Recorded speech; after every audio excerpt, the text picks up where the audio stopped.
So my name is Jenna Wiggler-Sward. I live in Nevada, Las Vegas, Nevada, to be specific.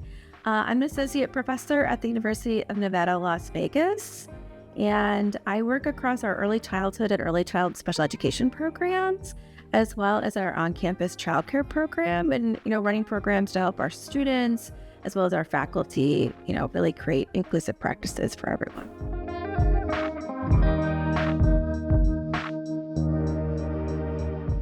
This is my first time attending the Inclusion Institute in person. I'm very excited to be here, and I don't know why it took me 25 years to get here, but I'm happy to be here this week.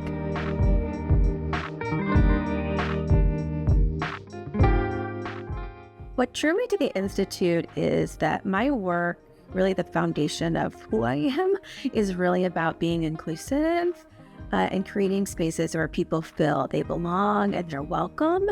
And this was a space to let me dedicate, a couple of days to that work, be with other people that are really interested in the work, engaging in the work, their family members, their practitioners, their researchers, their policymakers, and us all to be in one space and talk together and learn from each other. That was really what drew me here. And again, it's something that I've been wanting to do for a really long time and finally had the opportunity to be part of.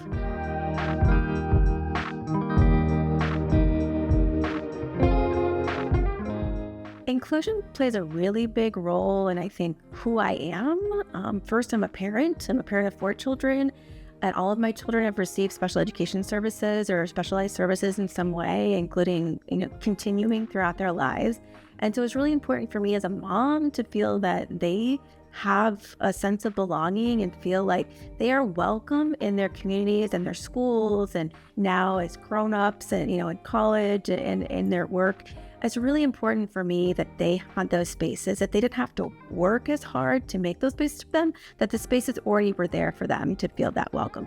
And me as a parent to also feel welcome in those spaces, right? That I'm also there with families that children that do not have disabilities, and that we're all there to be together, for our children to learn together, for us to do PTA things together, and to hang out on the playground together, and build relationships and friendships is really important to me as a person. My research has then stemmed from that work. I was a teacher in early childhood for a long time, and I saw it as a continual struggle to create inclusive spaces for young children with disabilities and their families, which led me to then move into research roles and professional development and personal preparation to help other professionals learn how to create inclusive spaces. And then it's not that hard to do it if you build it as your foundation and to do that. So it's been really important to everything I do. And I kind of take it everywhere I go, whether I'm at a theme park, which I really like to go to, our families really like to go to. Is that inclusive? Is that accessible for us? Or we're out, in a professional setting like this. Are we being inclusive in the presentations we're giving? Are we bringing voices in there? And then I've also seen it bleed into my husband's work. He works in the medical field. And he also is, the one who is like, are we being inclusive?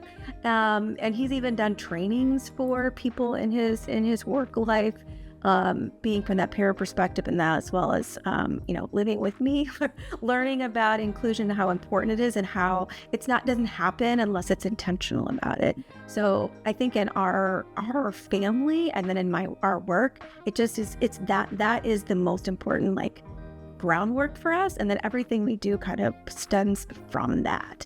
It's even my youngest child, also has a disability, and we've learned about ableism and how to teach other teenagers about ableism, which is sometimes a hard sell. But my kids will be pretty much like, oh wait, I think maybe that was a little ableist. How can I change it and reframe it? So I know that it's been pretty ingrained in my family and then the people I work with.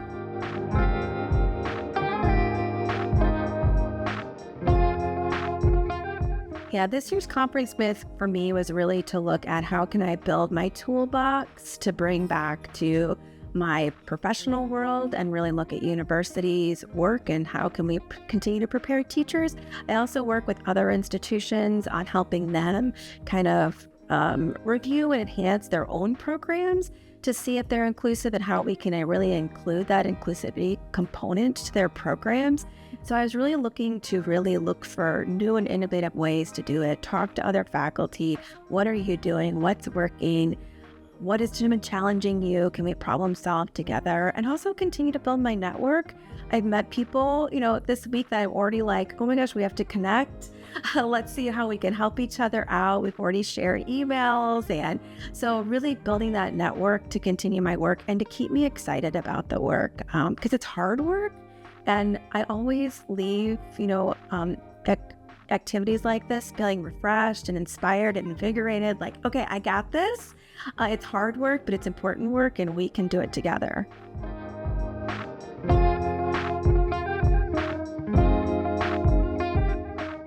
My advice for anyone who's thinking about coming is they should try to come as much as possible. It's been a really great experience. I went also enrolled in the pre-conference, which was really great because it was a more concentrated, longer period of time. So we got to get into some other things, which was really valuable, had more time to talk and reflect. I would encourage people to come and to really think about what are your goals for this week? What do you want to learn?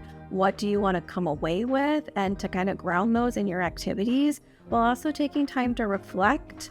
There is built-in reflection time, which is a real beauty of this conference, but also find time to sit with it, and so that you don't let it all go. Like, what am I going to do? What am I going to follow up with? Is it going to, I am going to contact that person I met, or these are the resources I'm going to make sure I download them or print them out so I can really sit with them and use them later. Because I think sometimes we get overwhelmed with all of the things that we're learning. So even last night, I was like, what did I learn today? Let me pull out the things I really want to revisit. And I'll do the same today, and I'll do the same tomorrow. And then think about how I'm really going to integrate those into my life and work. That would be my advice to people, is take that time so that we actually use the stuff that we get so excited about, and then make a plan to come again. That's my plan already.